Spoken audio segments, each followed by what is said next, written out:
नमस्कार,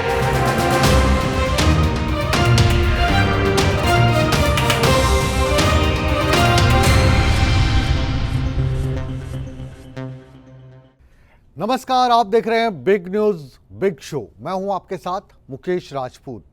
big news big show में आज भी हम उन तमाम बड़ी खबरों का विश्लेषण करेंगे जिनका सरोकार आपसे है। बिग न्यूज में आज बात होगी प्रधानमंत्री नरेंद्र मोदी के अमरोहा दौरे की। प्रधानमंत्री नरेंद्र मोदी ने उत्तर प्रदेश के अमरोहा में विपक्षियों पर क्या चुटकी ली। इसके साथ ही हम बताएंगे कि राजस्थान में हरियाणा के मुख्यमंत्री नायब सिंह चुनाव प्रचार के लिए आज कहां पहुंचे और उन्होंने विपक्ष पर किस तरीके से निशाना साधा। इसके साथ हम बात करेंगे पंजाब में चल रहे किसान आंदोलन के साइड इफेक्ट्स की। पूर्व मुख्यमंत्री मनोहर लाल खट्टर ने क्यों कहा कि किसान जितना आंदोलन करेंगे उतना ही भारतीय जनता पार्टी को फायदा होगा। इसके अलावा हम बात करेंगे उस खबर की जिसका सरोकार आपसे है। बिल्कुल, पहला जो चरण था चुनाव का हो चुका है और दूसरे चरण की तैयारियों को लेकर अब जिन इलाकों में चुनाव होना है, जिन लोकसभा की सीटों पर चुनाव होना है, उसमें कौन कौन से महारथी अपनी किस्मत आजमाएंगे और क्या तैयारी चल रही है, ये सब हम आपको विस्तार से बताएंगे। अब 21 राज्यों की 102 सीटों पर जो लोकसभा का चुनाव था वो आज संपन्न हो गया है। पहले चरण में कौन कौन से दिग्गज किस्मत आजमा रहे थे, जिनकी किस्मत आज ईवीएम में कैद हो चुकी है। हम आपको ये भी दिखाएंगे कि कौन कौन से जो बड़े अभिनेता थे उन्होंने मतदान किया। इसके अलावा मतदान के वो अनोखे रंग जिसमें आपको 90 साल के बुजुर्ग भी दिखे और सबसे कद में छोटी महिला भी मतदान करती हुई नजर आई। आपको ये हम सब दिखाने जा रहे हैं बिग न्यूज़ बिग शो की हमारी ये पहली बिग रिपोर्ट के जरिए।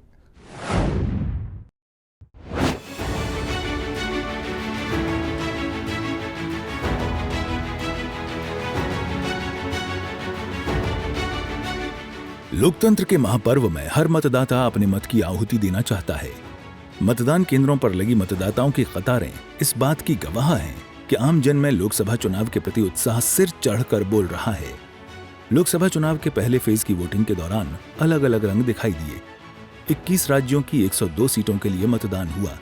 इन 4 तस्वीरों में आप देख सकते हैं 91 साल के सेना से सेवानिवृत्त सूबेदार सुखदेव सिंह ने उधमपुर से अपना वोट डाला।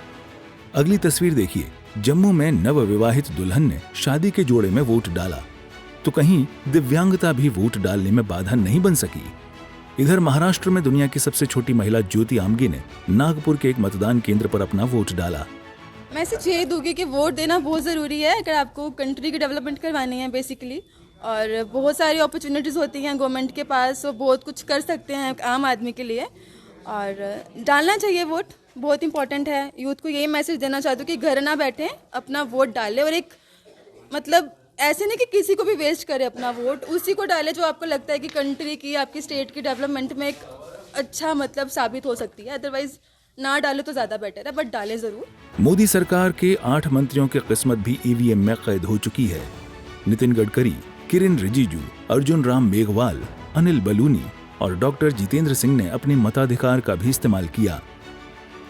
वहीं अलग अलग राज्यों के मुख्यमंत्री भी लोकतंत्र के महापर्व में अपना योगदान देने पहुंचे।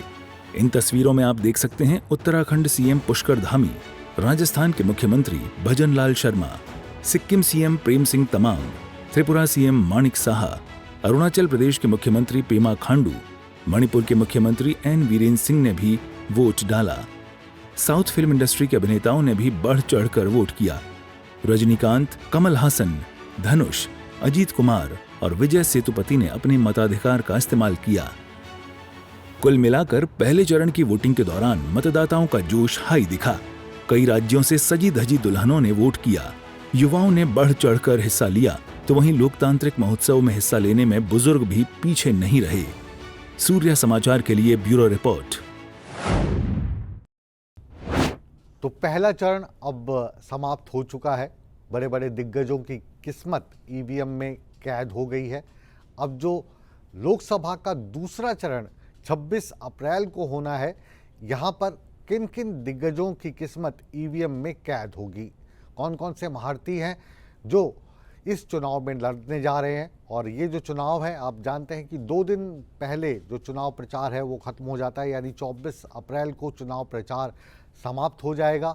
कितनी सीटों पर चुनाव होने हैं, कौन कौन से दिग्गज चुनावी मैदान में हैं, आइए जानते हैं हमारी इस खास रिपोर्ट में।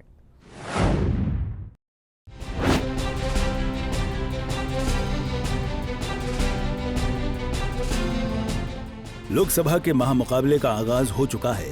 पहले चरण के बाद अब बारी है दूसरे फेज की, जो कि 26 अप्रैल को है। दूसरे चरण में 13 राज्यों की 89 सीटों पर मतदान होना है। इसमें असम और बिहार में 5, छत्तीसगढ़ में 3, कर्नाटक में 14, केरल में 20, मध्य प्रदेश की 7, महाराष्ट्र की 8, मणिपुर, त्रिपुरा, जम्मू और कश्मीर की 1-1, राजस्थान की 13, उत्तर प्रदेश की 8 और पश्चिम बंगाल की 3 सीटों पर मतदान होगा। वहीं अगले चरणों के लिए नामांकन का दौर भी जारी है। केंद्रीय गृह मंत्री अमित शाह ने शुक्रवार को गांधीनगर लोकसभा सीट के लिए अपना नामांकन पत्र दाखिल किया।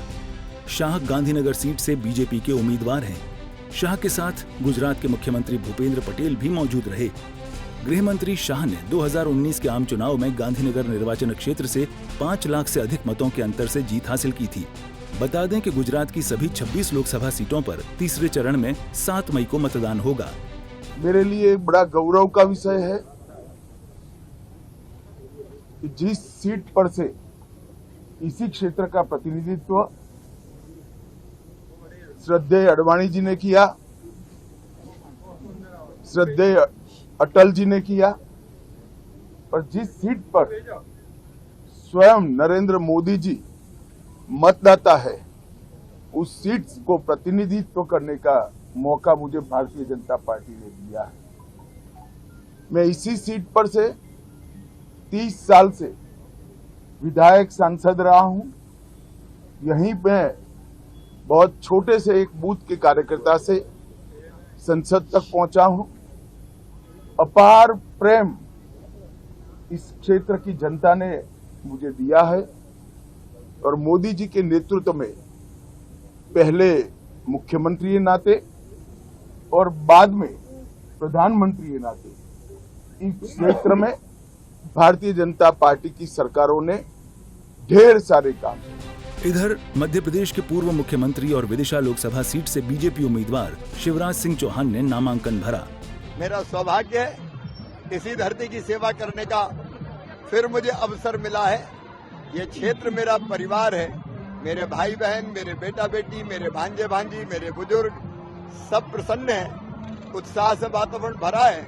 सब मुझे आशीर्वाद दे रहे हैं और मैं सेवक, मैं सबकी सेवा करूंगा, क्योंकि इनकी सेवा ही मेरे लिए भगवान की पूजा है। बेगूसराय लोकसभा क्षेत्र से बीजेपी उम्मीदवार के रूप में केंद्रीय मंत्री गिरिराज सिंह ने अपना नामांकन दाखिल किया। नामांकन दाखिल करने के बाद गिरिराज सिंह ने विपक्ष पर जोरदार हमला करते हुए कहा कि राष्ट्रद्रोही का वोट उन्हें नहीं चाहिए। बहरहाल पहले चरण का चुनाव संपन्न हो चुका है। अब बारी है अगले 6 चरणों की। नतीजे 4 जून को आएंगे और तभी साफ हो पाएगा कि सत्ता के सिंहासन पर कौन विराजमान होगा। सूर्य समाचार के लिए ब्यूरो रिपोर्ट। दूसरे चरण के बाद आइए अब बात करते हैं प्रधानमंत्री नरेंद्र मोदी की। लगातार प्रधानमंत्री नरेंद्र मोदी लोकसभा चुनाव को लेकर तूफानी दौरे पर रहते हैं और इसी के तहत वो उत्तर प्रदेश के अमरोहा पहुंचे और दूसरे चरण का जो प्रचार प्रसार है उसकी शुरुआत कर दी। अमरोहा रैली में प्रधानमंत्री ने विपक्षी दलों पर कड़ा प्रहार किया और इंडिया गठबंधन के जो 2 बड़े चेहरे हैं राहुल गांधी और अखिलेश यादव, उनको लेकर प्रधानमंत्री ने चुटकी भी ली। प्रधानमंत्री ने क्या कहा, क्या टिप्पणी की, आइए देखते हैं इस रिपोर्ट में। आप सभी को राम राम। यूपी में एक बार फिर 2 शहजादों की जोड़ी, उनकी फिल्म का शूटिंग चल रहा है आजकल, और ये 2 शहजादों की फिल्म का पहले ही रिजेक्शन हो चुका है। लोकसभा चुनाव में पहले फेज का मतदान संपन्न हो चुका है, तो वहीं सियासी दल बाकी फेज में होने वाले मतदान के लिए चुनाव प्रचार में जुटे हुए हैं। इस बीच प्रधानमंत्री नरेंद्र मोदी ने शुक्रवार को उत्तर प्रदेश के अमरोहा में विशाल जनसभा को संबोधित किया। उन्होंने राहुल गांधी और अखिलेश यादव का नाम लिए बिना दोनों पर जोरदार हमला बोला। पीएम ने कहा कि यूपी में 2 शहजादों की फिल्म की शूटिंग चल रही है। भाइयों बहनों, भाजपा सरकार के इन प्रयासों के बीच यूपी में एक बार फिर 2 शहजादों की जोड़ी उनकी फिल्म का शूटिंग चल रहा है आजकल।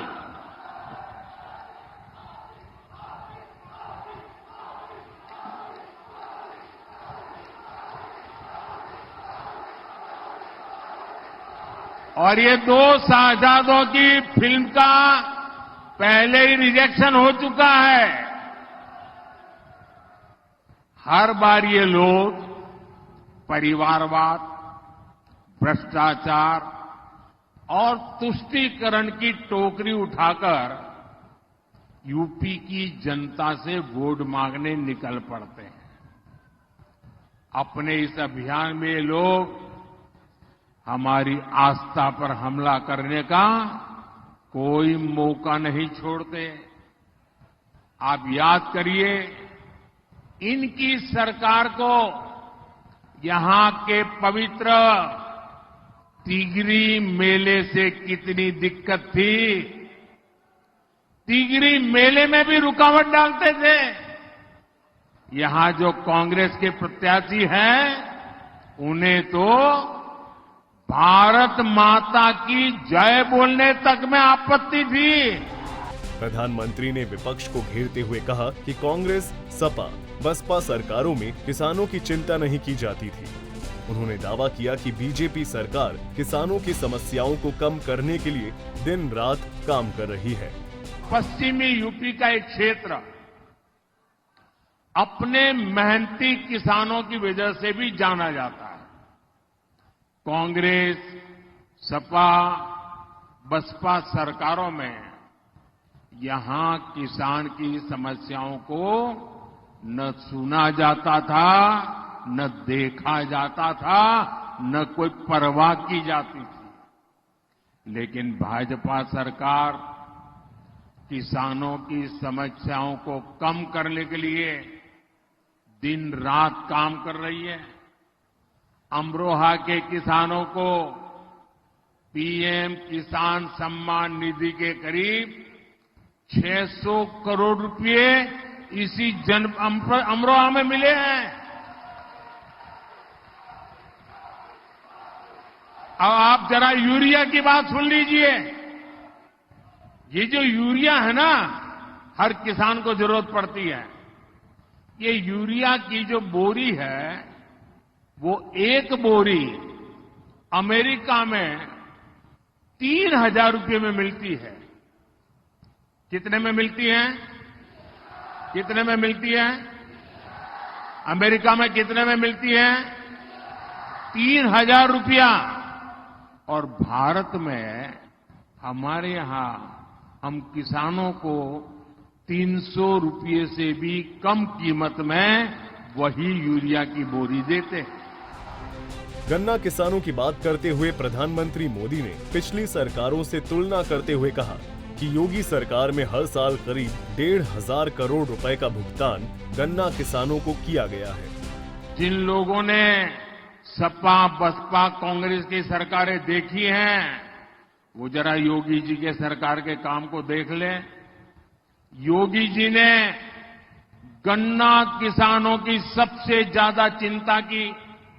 योगी जी ने अभी अभी गन्ना के मूल्यों में भी बहुत बड़ी बढ़ोतरी की है। अमरोहा के गन्ना किसान कभी नहीं भूल सकते कि पहले उन्हें भुगतान के लिए कितना परेशान किया जाता था। लेकिन आज प्रदेश में गन्ने की रिकॉर्ड खरीदी के साथ रिकॉर्ड भुगतान हो रहा है। जब सपा की सरकार थी तो अमरोहा के गन्ना किसानों को साल में औसतन सिर्फ 500 करोड़ रुपए का भुगतान होता था। जबकि योगी जी की सरकार में यहां हर साल करीब 1,500 करोड़ रुपए का भुगतान गन्ना किसानों को हुआ है। वहीं अमरोहा में प्रधानमंत्री नरेंद्र मोदी ने भारतीय क्रिकेटर मोहम्मद शमी का जिक्र किया। दरअसल मोहम्मद शमी अमरोहा के ही रहने वाले हैं। ऐसे में पीएम मोदी ने अमरोहा में आकर शमी का भी जिक्र किया और वर्ल्ड कप में उनके शानदार प्रदर्शन की सराहना की। बहरहाल लोकसभा चुनाव के लिए प्रचार जोरों पर है। 4 जून को चुनावी नतीजे आएंगे और तभी पता चलेगा कि जनता ने किसका राज तिलक किया है। सूर्या समाचार के लिए ब्यूरो रिपोर्ट। प्रधानमंत्री और उत्तर प्रदेश के बाद आइए अब बात करते हैं वीरों की भूमि राजस्थान की।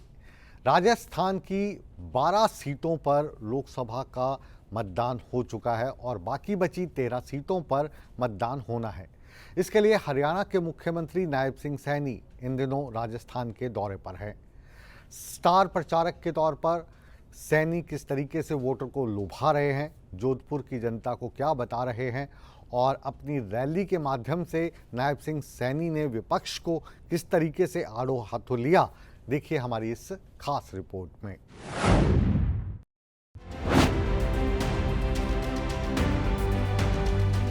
चारों ओर रैलियों का शोर, मंच से नारों की गूंज और राजनेताओं की ललकारें लोकतंत्र के पर्व का गवाह बन रहे हैं।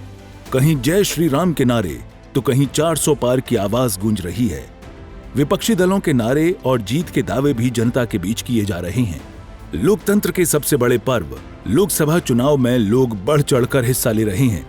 राजनेता भी इस पर्व में कोई कोर कसर नहीं छोड़ रहे हैं। बीजेपी देश भर में 400 पार के नारे के साथ लोगों के बीच जा रही है। राजस्थान की 12 लोकसभा सीटों पर मतदान पूरा हो गया है। 26 अप्रैल को राजस्थान की 13 सीटों पर दूसरे चरण का मतदान होना है, जिसको लेकर रैलियों का दौर जारी है। वीरों की भूमि राजस्थान में हरियाणा के मुख्यमंत्री नायब सिंह सैनी ने भी हुंकार भरी। राजस्थान में हरियाणा के मुख्यमंत्री नायब सिंह सैनी ने बतौर स्टार प्रचारक प्रचार किया। राजस्थान के बाड़मेर में हुई बीजेपी की रैली को नायब सिंह सैनी ने संबोधित किया। नायब सिंह सैनी ने कांग्रेस के 55 साल के कार्यकाल पर निशाना साधा। हरियाणा के मुख्यमंत्री ने कांग्रेस के न्याय पत्र पर सवाल खड़े किए। जो ये लोग बात न्याय की करते हैं कि हम न्याय करेंगे, 55 सालों में तो न्याय नहीं हुआ। 55 सालों में तो देश के लोगों के साथ अन्याय करते रहे हैं। ये आप भी जानते हैं, मैं भी जानता हूं। ये राजस्थान, ये वीरों की भूमि है भाइयों। और इस भूमि से आदरणीय नरेंद्र मोदी जी ने, जो हमारे सैनिक, पूर्व सैनिक थे, हमारे हरियाणा के अंदर 2013 के लास्ट में आए थे। और जब 2013 के लास्ट में आदरणीय नरेंद्र मोदी जी जब आए थे, जब उनको प्रधानमंत्री पद का भाइयों प्रत्याशी घोषित किया था, उन्होंने एक पूर्व सैनिकों की रैली को हमारे हरियाणा रेवाड़ी के अंदर उन्होंने संबोधित किया था। और वहां पर एक बात कही थी कि हमारी सरकार आएगी, 1 रैंक 1 पेंशन देने का काम ये हमारी सरकार करेगी। भाइयों, मुझे खुशी है इस बात की कि 10 वर्षों के अंदर जो कांग्रेस लगातार हमारे सैनिकों, पूर्व सैनिकों को अपमानित करती रही, नरेंद्र मोदी जी ने आकर के भाइयों 1 रैंक 1 पेंशन लागू करने का काम किया है। मुख्यमंत्री नायब सिंह सैनी ने जनता के सामने मोदी की गारंटी को पूरा करने का दावा किया, तो वहीं देश में बने इंडिया गठबंधन को भी आड़े हाथों लिया। नायब सिंह सैनी ने पूरे देश को नरेंद्र मोदी का परिवार बताया, तो वहीं कांग्रेस के राज में हुए गरीबों के ऊपर अत्याचार को भी जनता के सामने रखा। भाइयों, ये लोग न्याय की बात कर रहे हैं, मुझे ये समझ में नहीं आता ये किस मुख से इस प्रकार की बातें करते हैं। भाइयों, हमें इस बात को समझना होगा। ये बोलते हैं कि हम न्याय करेंगे, अभी मैनिफेस्टो इन्होंने निकाला। भाइयों, अन्याय होता रहा है। हमने देखा है 2014-15 भाइयों, जो हमारे नौजवान भाई जो हमारी सुरक्षा रक्षा के लिए बॉर्डर के ऊपर दिन रात खड़े रहते थे, उनके ऊपर किस प्रकार से पत्थरबाजी होती थी। भाइयों, हमारे नौजवान साथियों के साथ ये अन्याय था, देश के साथ भी अन्याय था, परंतु नरेंद्र मोदी जी ने आकर के उस पत्थरबाजी को भी समाप्त किया है। पत्थरबाज भी दिखाई नहीं देता, भाइयों ये ऐसा शासन देने का काम इन 10 वर्षों में नरेंद्र मोदी जी ने किया। देश में 7 चरणों में लोकसभा का चुनाव हो रहा है। पहले चरण के बाद अब नंबर है दूसरे चरण का। 26 मई को 13 राज्यों की 89 सीटों पर चुनाव होने जा रहा है, जिसमें राजस्थान की 13 सीटों पर भी मतदान होना है। 24 अप्रैल को शाम 6 बजे राजस्थान के लिए चुनाव प्रचार थम जाएगा। चुनाव प्रचार थमने से पहले सभी राजनीतिक दलों ने मैदान में ताकत झोंक दी है। रैलियों के माध्यम से सभी दल अपनी जीत का दावा कर रही हैं। अब देखना होगा कि जनता किस पार्टी के वादों पर मुहर लगाती है और किसे चुनकर देश के सबसे बड़े सदन तक पहुंचाती है। ब्यूरो रिपोर्ट, सूर्या समाचार। बिग न्यूज बिग शो में अब हम बात करने जा रहे हैं किसान आंदोलन के साइड इफेक्ट्स की। हरियाणा के पूर्व मुख्यमंत्री मनोहर लाल खट्टर बता रहे हैं कि ये जो पंजाब में किसान प्रदर्शन कर रहे हैं, इसके कई साइड इफेक्ट होंगे और इन साइड इफेक्ट्स का हर्जाना किसानों को भुगतना पड़ेगा, क्योंकि जिस तरीके से इस आंदोलन से आम आदमी परेशान हो रहा है, रेल के यात्री परेशान हो रहे हैं, वो इनको किस तरीके से भारतीय जनता पार्टी के वोट में तब्दील होता दिख रहा है, ये जानने की कोशिश है बिग न्यूज़ बिग शो की हमारी ये रिपोर्ट।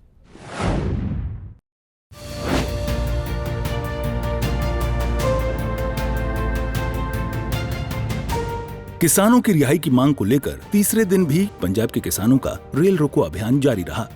किसान पंजाब में शंभू रेलवे स्टेशन पर बैठे हैं। इन तस्वीरों में आप देख सकते हैं कि किसान आंदोलन के चलते अंबाला कैंट रेलवे स्टेशन पर यात्री परेशान हैं। रेलवे ट्रैक बंद होने की वजह से अंबाला रेल मंडल ने 139 ट्रेनों को रद्द किया है, तो वहीं 170 ट्रेनों के रूट बदले हैं। रेलवे अधिकारी की अगर माने तो टोटल 382 रेलगाड़ियां इस आंदोलन से प्रभावित हुई हैं। अगर किसानों ने चंडीगढ़ रेल मार्ग भी रोक दिया तो सभी रेलगाड़ियां रद्द हो सकती हैं, जिसमें असेंशियल सर्विसेज भी प्रभावित होंगी। रेलवे का कहना है कि आंदोलन लंबा चला तो जम्मू कश्मीर में तेल की सप्लाई में दिक्कत आएगी। वहीं यात्रियों की सुविधा को देखते हुए रेलवे की ओर से हेल्प डेस्क भी बनाए गए हैं। देखिए, अभी तक लगभग 382 गाड़ियां इफेक्ट हुई हैं। सुबह ये 10 बजे तक की बात है, जिसमें 139 ट्रेन्स जो हैं वो कैंसिल की गई हैं, जिसमें 51 मेल एक्सप्रेस ट्रेनें और 88 पैसेंजर ट्रेनें, लोकल पैसेंजर ट्रेनें, लगभग 24 ट्रेनें शॉर्ट टर्मिनेट हुई हैं और अभी तक 170 ट्रेनें जो हैं मेल एक्सप्रेस ट्रेनें वो डाइवर्ट हो चुकी हैं। कुल मिला के 301 ट्रेनें अभी तक प्रभावित हैं इसमें। देखिए, अभी डाइवर्टेड रूट हमारा मेन जो है वो अंबाला चंडीगढ़ सानेवाल होते हुए लुधियाना जम्मू की तरफ गाड़ी जा रही है और कुछ गाड़ियां जो हैं वो दिल्ली डिवीजन से ही वाया जाखल हिसार धुरी होते हुए दिल्ली लुधियाना से ऊपर जा रही हैं। सिमिलरली डाउन में भी, तो ये मेन 2 रूट अभी हमारे पास।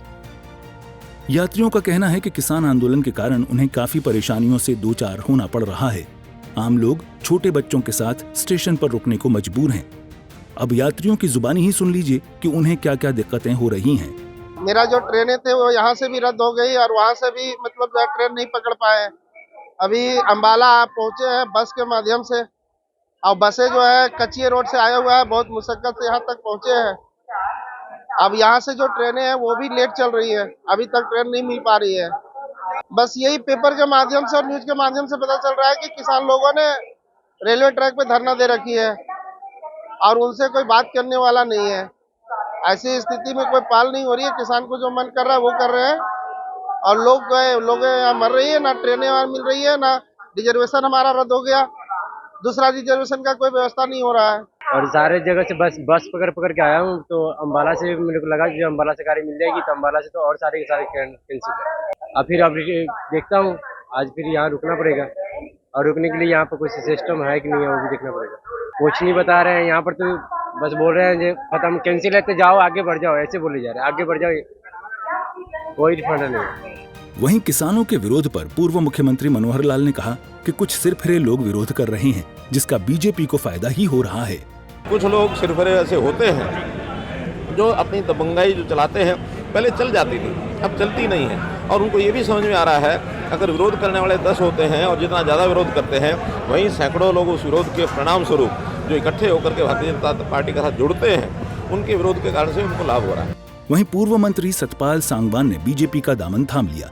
किसान आंदोलन के दौरान सतपाल सांगवान ने जेजेपी को अलविदा कह दिया था। अब सतपाल सांगवान को बीजेपी में शामिल कराकर बड़ा दाव चला गया है।